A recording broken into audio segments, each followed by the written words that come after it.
Bonjour, bienvenue pour une nouvelle capsule de Un jour, une question, l'émission où je réponds à vos questions dans une vidéo. Aujourd'hui, je vais vous parler de l'intestin et du foie, avec la question suivante. Quelle alimentation faut-il avoir, que faut-il manger lorsque l'on souffre d'une stase stercorale et d'une stéatose hépatique? Alors dans cette vidéo, je vais plus vous parler de l'aspect du foie que de l'intestin directement, parce que l'évolution du foie a généralement des répercussions sur l'intestin, des répercussions positives.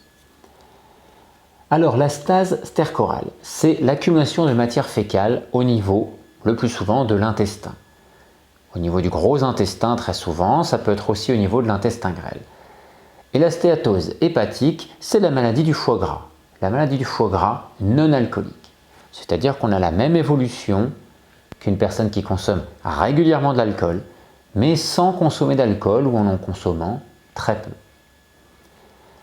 Alors la stase stercorale. Les fondamentaux, ce serait de dire qu'il y a insuffisamment de fibres alimentaires. Pas assez de fruits, de légumes secs, qu'il y a trop de produits industriels, qu'il y a trop de produits céréaliers qui favorisent la constipation, qu'il y a également trop d'aliments pauvres en fibres comme les aliments riches en protéines, viande, poisson, œufs, produits laitiers par exemple. Cette stase peut être également favorisée, provoquée par un manque d'énergie dans le corps ou par des contrastes énergétiques très importants. Un état émotionnel, un gros stress pourrait aussi favoriser ce genre de problème. La stéatose hépatique maintenant, c'est quelque chose qui va provenir plutôt de l'aspect glucidique, la maladie du sucre, la maladie des glucides. Alors souvent, on retrouve chez les personnes qui font ce genre de maladie une consommation abondante de sucre, abondante de produits sucrés, de produits industriels. Mais on peut aussi avoir simplement une consommation abondante de glucides.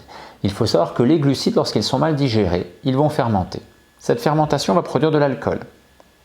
Ça veut dire que en consommant des glucides qui sont mal digérés, mal absorbés, en raison d'entraves digestives ou de problèmes d'absorption parce qu'il y a trop de glucides, il va y avoir des fermentations dans l'intestin.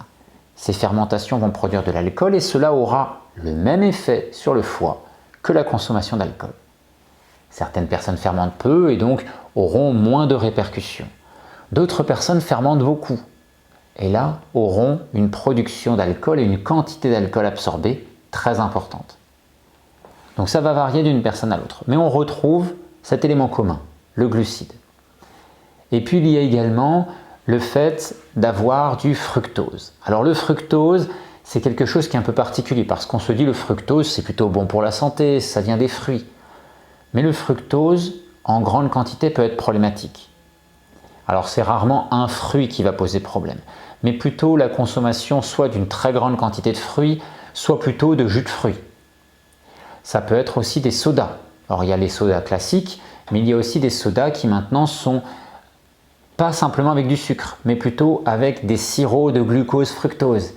Donc où il y a des quantités importantes aussi de fructose. Et au-delà des sodas, des préparations industrielles, il y en a beaucoup qui contiennent aussi ce genre de produits, des sirops de glucose fructose. Donc ce fructose en grande quantité va aussi créer une surcharge sur le foie qui peut mener à ce problème de stéatose hépatique. Alors qu'est-ce qu'on va pouvoir faire? La première chose à faire pour agir là-dessus, c'est de soulager le foie. Comme je l'explique, soulager le foie est plus important que d'agir directement sur l'intestin. Parce que l'intestin, son état peut dépendre de l'état dans lequel se trouve le foie et globalement dans l'état dans lequel se trouve l'organisme.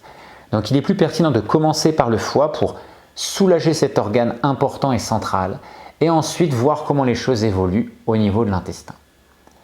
Alors soulager le foie, comme d'ailleurs soulager l'intestin, ça va commencer par le choix des aliments. Aller vers des aliments plus riches en fibres, des légumes, des fruits, avec une certaine modération par rapport à la stéatose hépatique dans un premier temps au moins.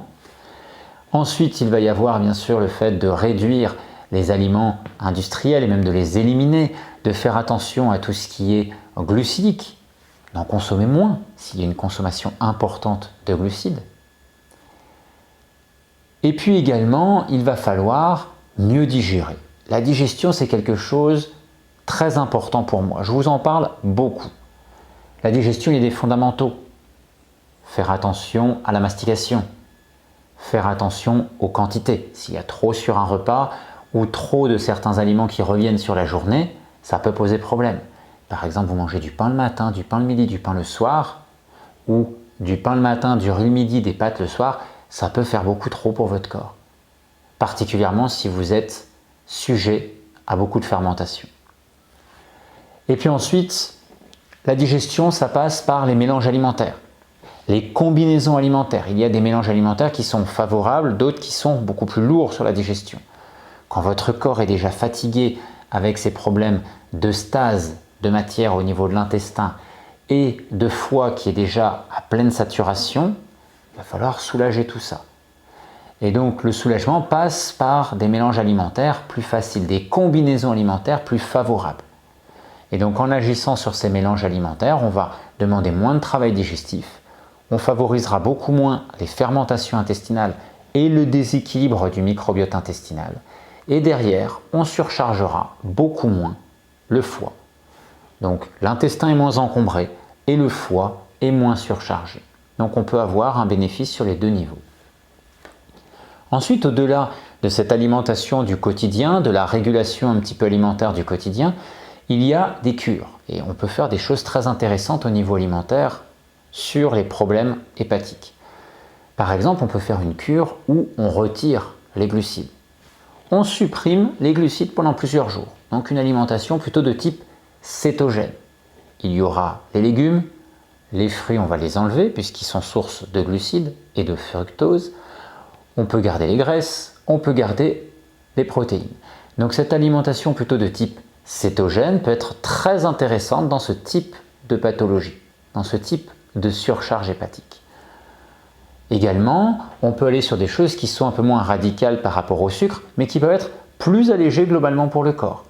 Faire une diète principalement axée sur les légumes, avec un peu de matière grasse, avec des fruits mais en petite quantité, toujours par rapport au poids que cela peut avoir sur le foie. Et on peut faire ça aussi pendant plusieurs jours.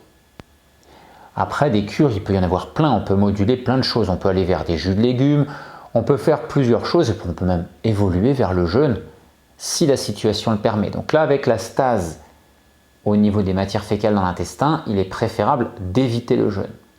Mais on pourra déjà faire des choses allégées avec des légumes, avec une diète de type cétogène. Cela peut vraiment aider le foie à récupérer rapidement. Et cette amélioration au niveau du foie va avoir aussi des effets positifs sur l'ensemble du corps.